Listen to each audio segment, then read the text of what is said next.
Okay, Obama implied that his executive chef who drowned, and he claimed that the guy could not swim. And now video arises where he can swim. This is a weird mystery. The more rocks I uncover on it, the worse it smells. But first, welcome to Doug in Exile, and thank you all for subscribing. Of course, like, ring the bell, and leave a comment on what you think happened to their chef. I mean, he died, but how do you think it happened? We'll give you all the evidence lined up right here. Following Barack Obama's time in office, he invited Campbell to become his chef, which Campbell willingly embraced. Since then, he has remained a steadfast presence in their lives, frequently traveling from his residence in Virginia to accompany the Obamas wherever they were staying. Okay, so this starts out pretty normal. They left the White House and they brought their chef with them.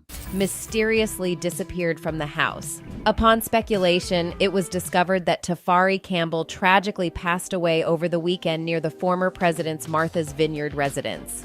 On Sunday, he went missing while paddleboarding, and the following day, his lifeless body was found at the nearby Edgartown Great Pond. This is a pond, but it's barely a public pond. It really goes right up to Michelle and Barack's house where he was staying, and he goes out on this shallow pond and paddleboard. Which has raised eyebrows of speculation that the death of the beloved chef was not an accident. Why are the Obamas putting out the narrative that Tafari Campbell didn't know how to swim when I just saw video of him swimming like a fish? Wait a minute.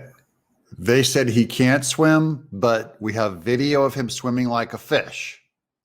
A lot of different media outlets said the fact that he didn't know how to swim. Matter of fact, there was a post of Instagram of him hashtag still don't know how to swim or something like that. I don't know if you saw that or not, where he didn't know how to swim. Notably, when Campbell's body was found, he was not wearing a life jacket. Presently, the Massachusetts State Police Department is investigating his death. Okay, so here it goes. If he can't swim, why is he not wearing a life jacket on a paddleboard? This is where the details start to not quite add up. And then here's the state police are blocking information about the investigation. Mystery surrounds Barack Obama's late personal chef death as police withhold details despite it being labeled accidental. Despite authorities ruling the death of Barack and Michelle Obama's personal chef, Tafari Campbell, accidental, police have refused to release any additional information on the investigation. How their close bond endured well beyond Obama's office tenure. The couple said, "That's why, when we were getting ready to leave the White House, we asked Tafari to stay with us, and he generously agreed. He's been part of our lives ever since, and our hearts are broken that he's gone." The Obamas made headlines in late July when it was reported that the emergency services had been dispatched to the former president's waterfront Martha's Vineyard mansion.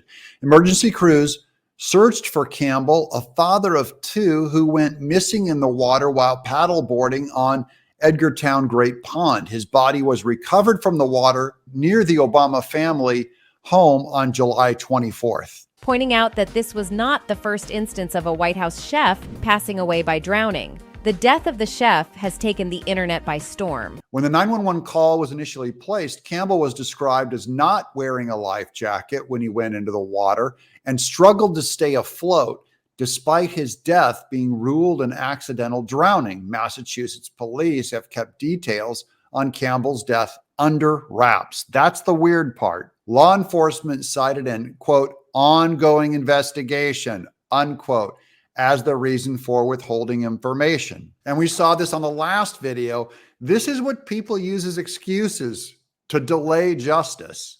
Justin Silverman, the executive director of the New England First Amendment Coalition, was skeptical of the police's claims. Silverman claimed law enforcement keeping a tight lip on Campbell's death actually defied police public records law.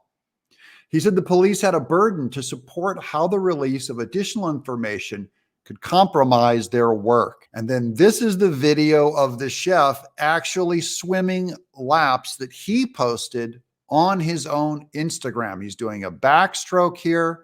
Then he starts doing the normal crawl. He is wearing fins, but he's looking pretty good in the water. I mean, I'm a good swimmer. Here's the tweet.